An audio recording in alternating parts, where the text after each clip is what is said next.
So hey guys, we are celebrating 24 years of marital bliss. 24 years. God has been so faithful to us, and so we're getting ready to go for our anniversary ride. Where are we going, honey? We're going on a little ride. We're going on a little ride? Yeah. Okay, he's not going to tell me where we're going, but we're so grateful, and shout out to you guys, man, who are married. Keep hope alive and keep God in the midst. We appreciate you guys out there. Stay strong in the faith. Keeping on. And keep on keeping on. That's awesome. God bless you. Time frame, baby. What time frame are we on? You're not telling me where we're going. Okay, I'm coming. So hey guys, you have here James and Sharice from The Real Deal. Okay, I'm talking too loud. I'm too excited? Yeah. Okay, I'm too excited.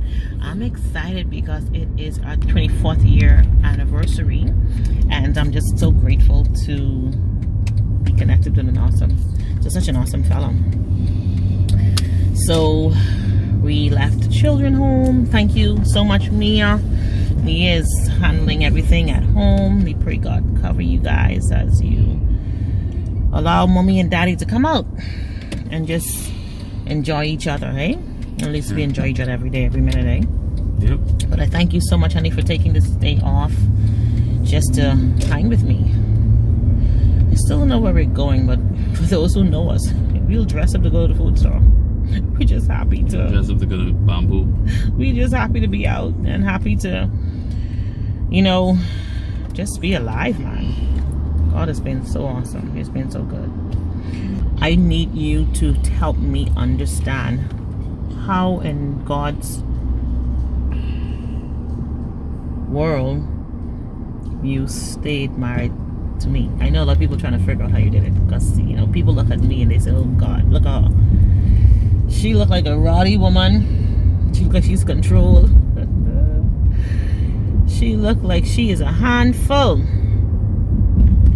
She looked like she's high maintenance. She looks probably even thingsy. You'd be surprised to know what people people say when they look at you, eh?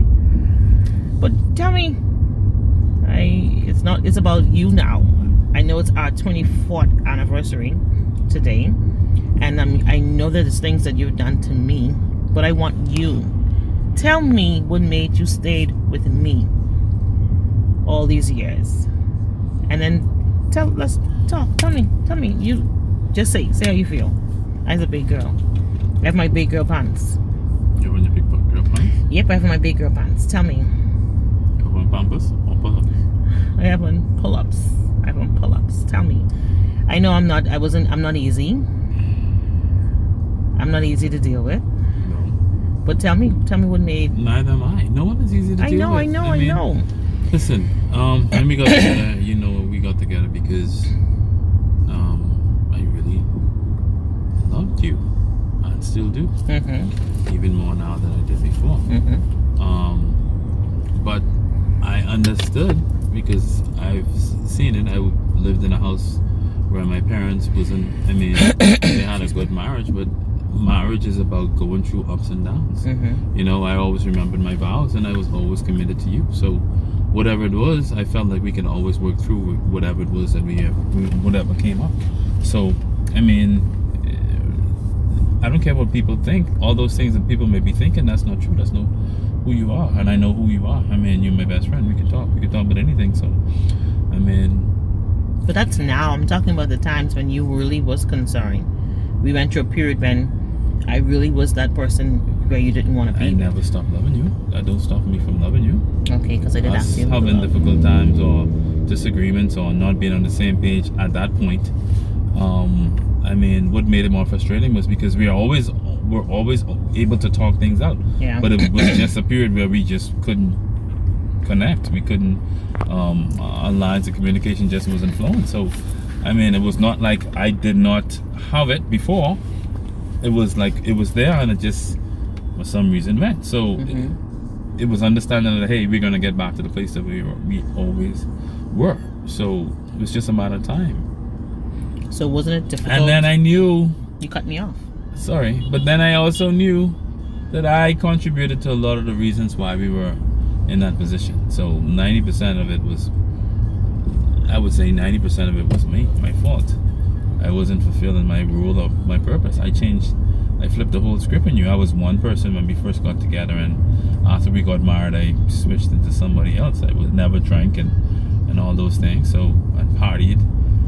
So after we got married, I changed everything. So that had you trying to figure out what was going on. So it was me, and I understood that, and it was just a period, and I realized that it was me causing everything. So,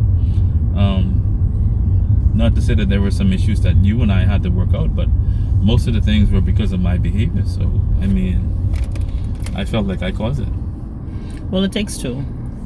I didn't help it either, because I end up trying to be spiteful and fussing all the time, and that didn't help. So it takes two. So we're all about motivating people. We're all about inspiring couples. So on that note, what encouraging words that you can tell that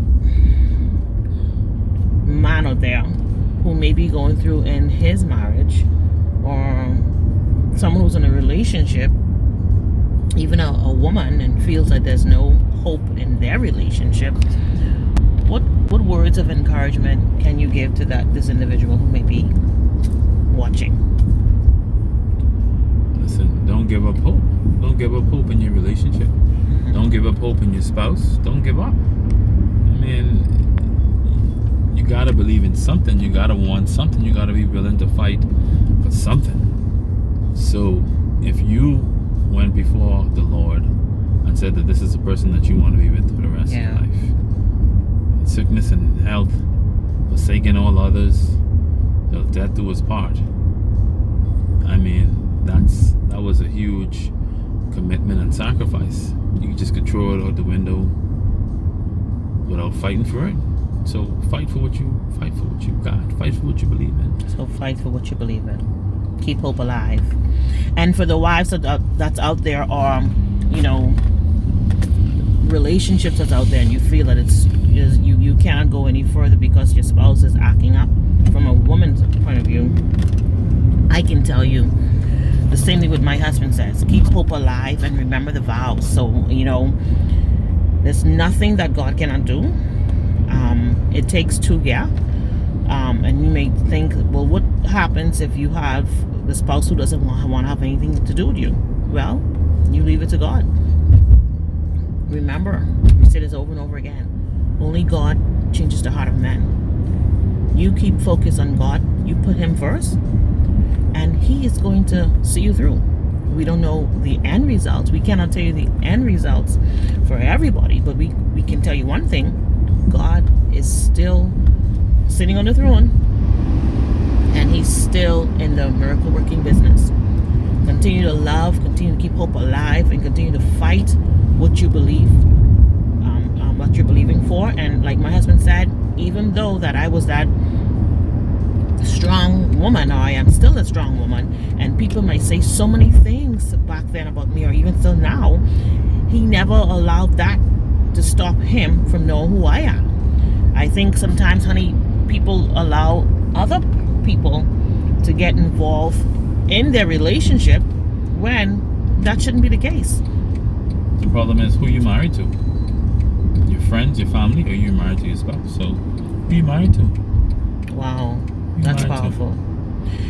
So it's important to know what you're believing for, know what you're hoping for, and remembering who you married. You walk down the aisles, and you know the commitment, and you need to understand that. Keep hope alive.